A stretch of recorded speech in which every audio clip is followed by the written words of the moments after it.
అలానే విశేషరావు కాకినాడ ఎస్పీ బిందు మాధవ్ గారు కీలకమైనటువంటి సమాచారాన్ని జాహ్నవి అలియాస్ సుంకర జ్ఞానేశ్వరి గురించి చెప్పారు.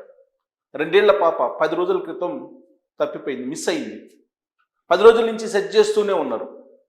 దాదాపు 4600 కాల్స్ని అధ్యయనం చేశాము, థర్మల్ డ్రోన్స్ను కూడా ఉపయోగిస్తున్నాం అని చెప్పారు. అయితే ఈ 4600 కాల్స్లో కొన్ని కాల్స్ అనుమానంగా ఉన్నాయి అనేటువంటి విషయాన్ని బిందు మాధవ్ గారు మీడియాకి చెప్పడం జరిగింది. ఆ 4600 కాల్స్లో కొన్ని కాల్స్ని ఐడెంటిఫై చేసి వాటి మీద కాన్సన్ట్రేషన్ చేశాము. అయినప్పటికీ ఎక్కడా కూడా ఆనవాళ్ళు అయితే దొరకట్లేదు, ఫర్దర్గా ఇన్వెస్టిగేషన్ మారుస్తున్నామని చెప్పారు.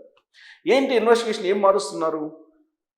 కిడ్నాప్ కోణంలో నుంచి ఆలోచించి ఈ మొత్తం డ్రోన్ కెమెరాస్ని పెట్టి వెతికాము, థర్మల్ డ్రోన్ కెమెరాస్ను ఉపయోగించాము, అయినప్పటికీ ఐడెంటిఫై కాలేదు. ఫోన్ కాల్స్ని కూడా ట్రేస్ అవుట్ చేసాము, బట్ ఎక్కడ కూడా ఆనవాళ్ళు దొరకలేదు.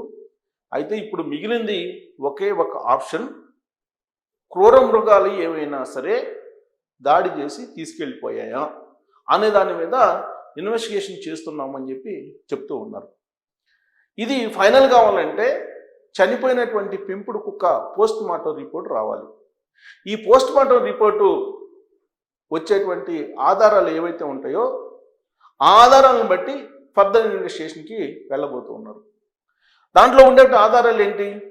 అసలు గాయాలు దానికి అయ్యాయి, ఆ గాయాలు ఎంత లోతునున్నాయి, ఆ గాయాలు కొడితే అయినటువంటి గాయాలా, లేదంటే క్రూర మృగాలు ఏవైనా దాడి చేస్తే అయినటువంటి గాయాలా, లేదంటే ఫెన్సింగ్ దాటేటప్పుడు అయినటువంటి గాయాలా అనేది తేల్చబోతున్నారు పోస్ట్ మార్టం రిపోర్ట్లు. దాంతోపాటు ఒకవేళ పెంపుడు కుక్క వెంటబడితే ఎవరైనా కిడ్నాప్ చేసేటువంటి క్రమంలో అది పరిగెత్తినటువంటి క్రమంలో జరిగినటువంటి గాయాలు, ఆ గాయాలు ఏంటి అనే దాని మీద కూడా ఇన్వెస్టిగేషన్ చేసి ఆ పోస్ట్ మార్టం రిపోర్ట్ని బేస్ చేసుకుని ఐడెంటిఫై చేస్తారు. అయితే ఇక్కడ పోలీసులకు ఉన్నటువంటి అనుమానం ఏంటంటే 10 రోజుల నుంచి అన్ని రకాల ప్రయత్నాలు చేశారు, అన్ని కోణాల నుంచి దర్యాప్తు చేశారు, కానీ ఫలితం అయితే లేదు ఇప్పటి వరకు. ఫైనల్గా ఏంటంటే అక్కడ సంచరించేటువంటి క్రూర మృగాలు ఏమున్నాయి, సాధారణంగా అక్కడ ఉండేటువంటి అటవీ శాఖ అధికారులు ఏం చెప్తున్నారంటే అక్కడ కొండ చిలువలు, రేస్ కుక్కలు, అలాగే నక్కలు, ఇవి మాత్రమే ఉంటాయి సహజంగా. ఇంతకు మించి ఈ కొండ ప్రాంతాల్లో మిగతా జంతువులు ఏవి ఎప్పుడు కనిపించలేదు అని చెప్తూ ఉన్నారు. అంటే కొండ చిలువ, ఒకవేళ కొండ చిలువ కనుక మింగితే ఎలాంటి ఆనవాళ్ళు లభించవు. అదే మిగతా ఎవరైనా కిడ్నాప్ చేసినా, లేదంటే నక్కలు, రేస్ కుక్కలు ఇలాంటివి ఏమైనా దాడి చేసి తీసుకెళ్తే మాత్రం ఖచ్చితంగా జాహ్నవి బట్టలు, లేదంటే జాహ్నవికి సంబంధించినటువంటి గజ్జలు, ఏ ఒకటి ఆధారాలు ఆనవాళ్ళు లభిస్తాయి. కానీ ఏ ఆనవాళ్ళు లేవు కాబట్టి కొండ చిలువ మీదనే అనుమానం వ్యక్తం చేస్తున్నారు, లేదా కిడ్నాప్ అన్న జరిగి ఉంటుందని.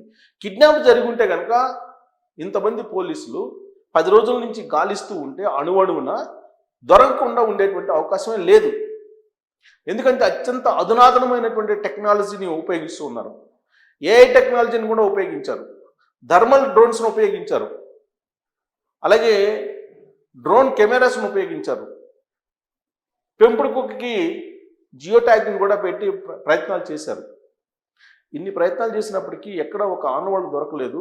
పైగా ఆ చుట్టుపక్కల గ్రామాల్లో ఉండేటువంటి అనుమానితులను అందరినీ విచారించారు. ఒకవేళ కుటుంబ సభ్యులు ఏమైనా చేసి ఉంటారా అని ఆ కోణంలో నుంచి కూడా విచారించారు. బట్ ఎక్కడ కూడా పోలీసులకు ఆనవాళ్ళు లభించాల. 400 మంది పోలీసులు ఈ ఆపరేషన్లోనే ఉన్నారు 10 రోజుల నుంచి. ఎస్డిఆర్ఎఫ్, ఎన్డీఆర్ఎఫ్, పోలీస్, అటవీ శాఖ, ఫైర్ సిబ్బంది, ఇన్ని రకాల డిపార్ట్మెంట్లు సమన్వయంతో అక్కడ పనిచేస్తున్నారు.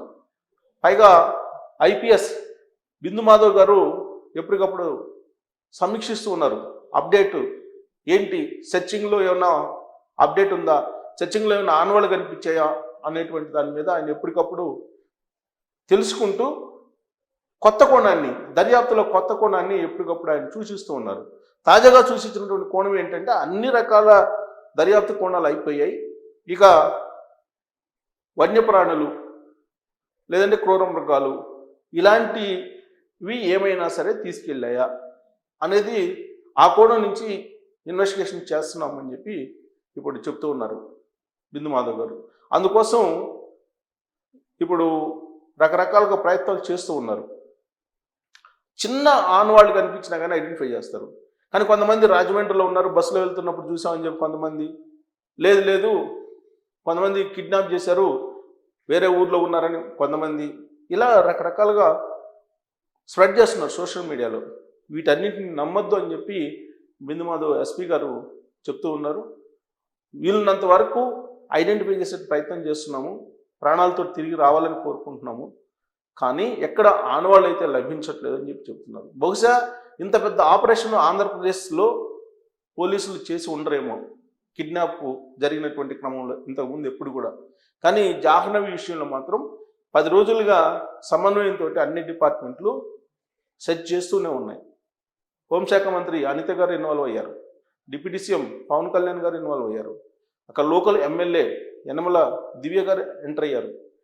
వీళ్ళందరూ తెలుసుకుంటున్నారు ఏం జరిగింది, ఎలా జరిగింది, పోలీసుల ఇన్వెస్టిగేషన్ ఎంతవరకు వచ్చింది, ఆనవాళ్ళు ఏమైనా లభించాయా, వీటన్నిటి మీద.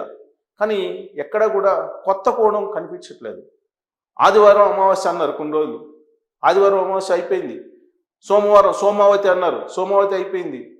మరి నరబలి ఇలాంటివన్నీ కూడా చెప్పారు, బట్ నరబలి అనేది ఆనవాళ్ళు కూడా లభించలేదు. మరి ఎక్కడికి వెళ్ళి ఉంటుంది అనేటువంటి కోణంలో ఇన్వెస్టిగేషన్ చేస్తూ కేవలం కొండ చిలువ మింగితేనే ఆనవాళ్ళు లభించవు, ఒక చిన్న ఆనవాళ్ళు కూడా లభించకుండా కొండ చిలువ మింగితేనే సాధ్యము.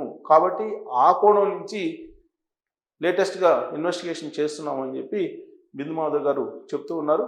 బట్ కొన్ని కాల్స్లో, ఫోన్ కాల్స్లో మాత్రం నంబర్ ఆఫ్ కాల్స్ దాదాపు 4600 కాల్స్ స్టడీ చేసామని చెప్తున్నారు. ఈ కాల్స్లో కొన్ని డౌట్స్గా ఉన్నాయని అని ఆయన మీడియాకి చెప్తున్నారు. ఆ డౌట్ ఉన్నటువంటి కాల్స్ మీద కూడా ఇప్పుడు ఫర్దర్గా ఇన్వెస్టిగేషన్ చేసి ఒకవేళ ఏదైనా ఆనవాళ్ళు దొరికితే కనుక జాహ్నవి ఆనవాళ్ళు కనుగొనేటువంటి ప్రయత్నం చేస్తారు. లేదంటే ఇప్పుడున్నటువంటి పరిస్థితుల్లో కేవలం కొండ చిలువ మాత్రమే క్యాచ్ చేసిందా అనేటువంటి అనుమానం బలంగా ఇప్పుడు పోలీసుల్లో ఉంది. ఆ కోణం నుంచి ఇన్వెస్టిగేషన్ చేస్తున్నారు. మరి రాబోయే రోజుల్లో దీని మీద ఒక క్లారిటీ వచ్చే అవకాశం ఉంది. బట్ ఎక్కడున్నా సరే ఈ కొండ చిలువ లేదంటే క్రూర మృగాలు వీటి బారిన పడకుండా జాహ్నవి వస్తుంది అనేటువంటి నమ్మకం వాళ్ళ పేరెంట్స్లో కూడా ఉంది. రావాలని మనం కూడా కోరుకుందాం. Thank you.